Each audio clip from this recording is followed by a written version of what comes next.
cuál es lo qué es lo que le espera. El pronóstico. Sí, si tienen hipotonía, si tienen que no sostienen la cabeza, que no se sientan, van a tener un pronóstico peor. El Zika normalmente cuando se da durante el embarazo, después del parto se sigue dando reproducción del mismo, ¿verdad? En el bebé. Entonces no es como que ya terminó, sino que todavía puede ir avanzando en el niño.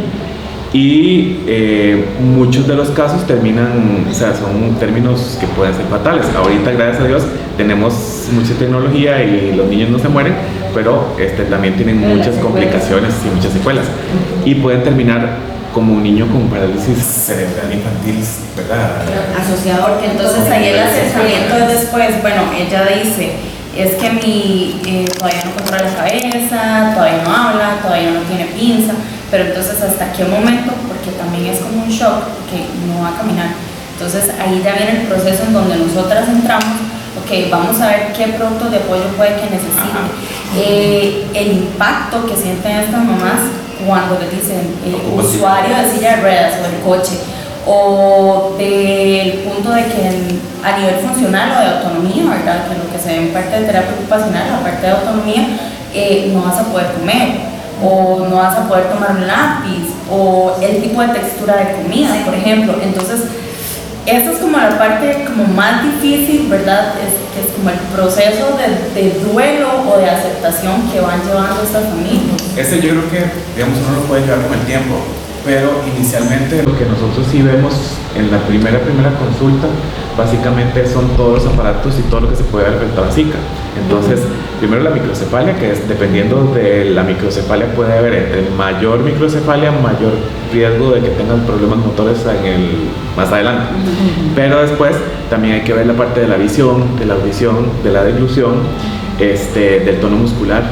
Que todo eso se ve en la consulta. Sí, todo eso se ve en la consulta, y si necesitan medicamentos también se aborda. Si nosotros pensamos que va a tener dificultad para movilizarse, se le va a pedir ya sea una sillita de ruedas o un coche especial. Cuando tienen esos problemas también pensamos que pueden tener otros problemas asociados como los trastornos digestivos, estreñimiento, trastornos de deglución. Como dijo Pablo, también pueden tener problemas de columna. Todo eso se aborda en la consulta. Pero esto, digamos, siempre cuando lleguen a cenar, porque es el proceso que se lleva. ¿Qué pasa con los chicos que no llegan a cenar? Deben ser referidos. Y se puede dar el caso de que no se refieren. A alguien se le puede saltar. Sí, porque a nosotros nos llegan chicos que no están referidos a cenar. Y para eso sirven las referencias. Que se han aprendido a cenar, ¿verdad? Y desde la parte educativa es complejo en esa parte. Nosotros podemos hacer solicitud a los médicos o sugerir, pero siempre está en manos del médico hacer las referencias. ¿Sabes que para eso sirven las referencias de las redes intersectoriales? Que yo siempre he sido referencia de las redes intersectoriales. Bueno, nosotros desde el enfoque meramente pedagógico, ¿verdad? Docente, es importante tomar en cuenta que tenemos una estructura de trabajo muy bien definida y de ahí parte todo, ¿verdad? Si tenemos claro qué es lo que debemos hacer desde que el estudiante, el niño o la niña llega, ¿verdad? Con una referencia y nosotros lo que tenemos son etapas de trabajo. En una primera etapa lo que hacemos es una entrevista con el padre y la madre, ¿verdad? A veces llega la abuelita, una tía, que es una red de apoyo. Y en esa primera entrevista sí hacemos una exploración bastante completa, ¿verdad? Sobre la historia clínica, los antecedentes, el contexto familiar,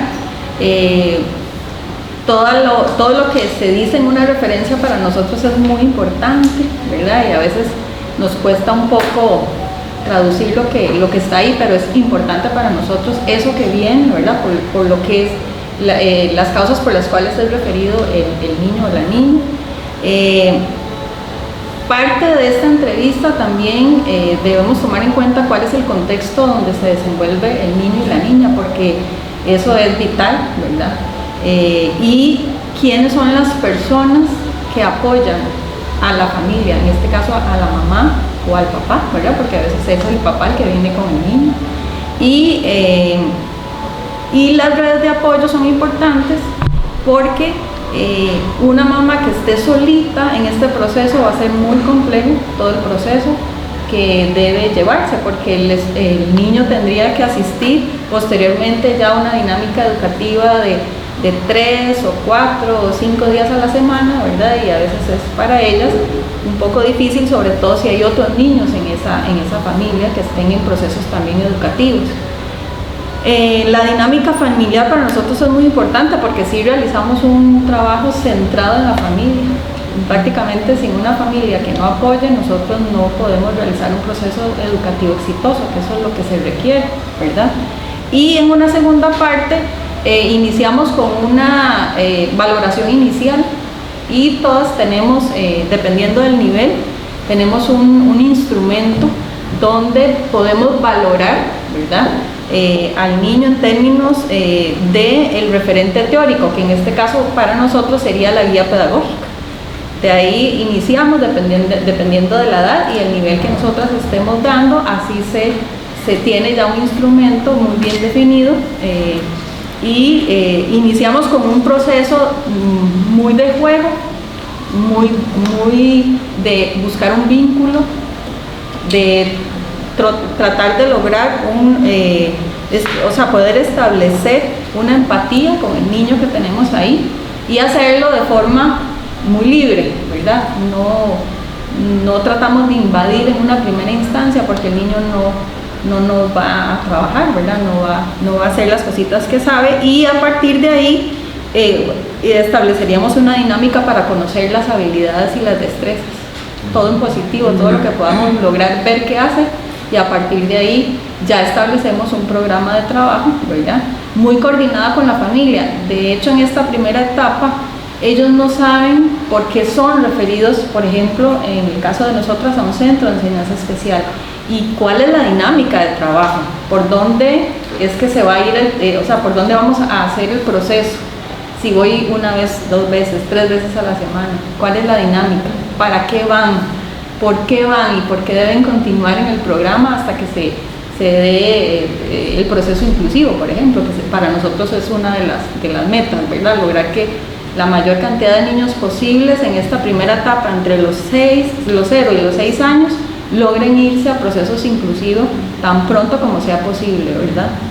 Es como muy importante también saber que, por ejemplo, cuando hay un niño que ingresa a la institución, como decía Hazel, la referencia para nosotros es demasiado importante, más no es, digamos, nosotros no nos basamos funcionalmente en la referencia, sí sabemos que vienen un montón de cosas, pero a la hora que vemos al niño, vemos que tal vez a veces el chico viene como mejor, digamos, funcionalmente viene dando un poquito más y todo. Sí es importante recalcar que en la parte educativa, la persona que lleva la batuta con respecto a lo que es el inicio y todo, digamos, del estudiante es la docente. Entonces la docente es la que va a llegar y va a hacer las primeras preguntas y va a hacer todo esto y va a ir viendo a ver cómo el chico, digamos, qué cosas requiere ese niño para que funcionalmente pueda manejarse. Entonces ella lo que hace es una referencia. Nosotros somos servicios complementarios, que sería terapia física, terapia ocupacional, terapia de lenguaje, trabajo social y psicología. También hay otros apoyos, que está el EPEC, el de visuales, y hay a nivel nacional, bueno, en todas las regiones están las itinerantes de audición de lenguaje, sí, los estudiantes lo requieren. Entonces, por ejemplo, Hazel, digamos, recibe un chico y ella revisa todo, lo ve, nos hace referencias a todos nosotros y valoramos cada área que nos corresponde en conjunto con la docente. Tratamos de hacerlo así porque pues aprendemos también mucho una de la otra y también vamos con un trabajo como un poco más inclusivo y más de no ver al chico como en pedazos, tal vez, muchas veces sí, nos vemos, digamos, muchas veces inclusive con terapia de lenguaje, terapia ocupacional en conjunto, porque la idea es que pues se pueda manejar desde todo punto y no verlo como en partes, como les decía. Y también pues observamos toda esta parte de la necesidad de apoyos, productos de apoyo para el chico, ¿verdad? Hay que acordarse que sí es importante que todos los niños obviamente presentan cuestiones diferentes y eso hay que hacerlos individuales, ¿verdad? Pero, y la referencia es una guía de lo que nosotros encontramos en la consulta, entonces puede que algunos tienen trastorno motor, otros tienen trastorno visual, otros tienen trastorno del lenguaje, pero en sí casi es importante, digamos, como recordarle a los padres que, por ejemplo, un niño que tiene menos de 6 meses es súper frecuente que los niños lloren sin parar, por ejemplo, que ellos se angustian, preguntan, consultan, y es una situación muy frecuente con estos pacientes. Igual también, por ejemplo, pueden tener trastornos del comportamiento, pueden ser niños que sean agresivos, pueden tener síndromes similares como el trastorno del espectro autista, también en la parte del lenguaje, por ejemplo, que es importante recordar de que ellos puede ser que no tengan una comunicación fluida o que no puedan expresar lo que ellos piensan, pero sí entienden lo que uno les dicen. Entonces hay que buscar como un mecanismo para que ellos puedan, digamos, comunicarse.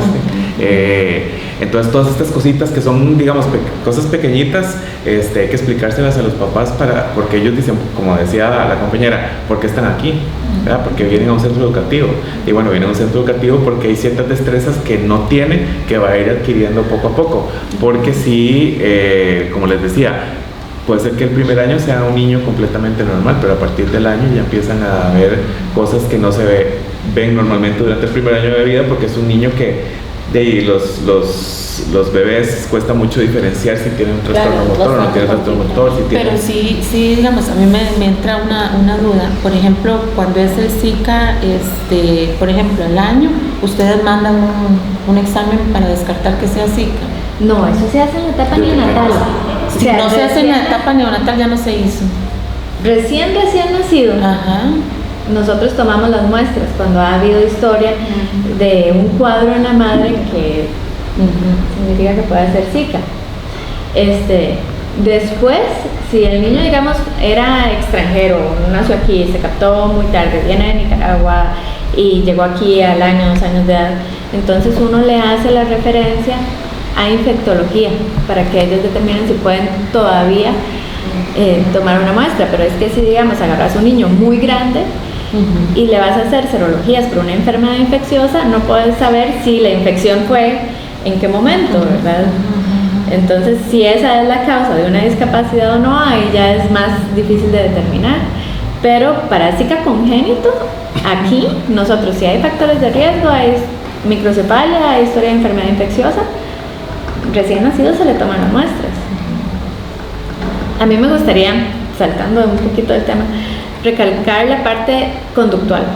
Es muy importante realmente hablar a los padres de la parte de irritabilidad, ¿verdad?, en los niños, y la parte de agresividad, porque esto es algo que asusta mucho a los papás, ¿verdad? Y porque este niño llora tanto y se queja mucho más que los otros niños, y qué hacer, ¿verdad? Porque es realmente una situación difícil para los papás. Y cuando hay microcefalia, hay mucho más riesgo de una discapacidad intelectual.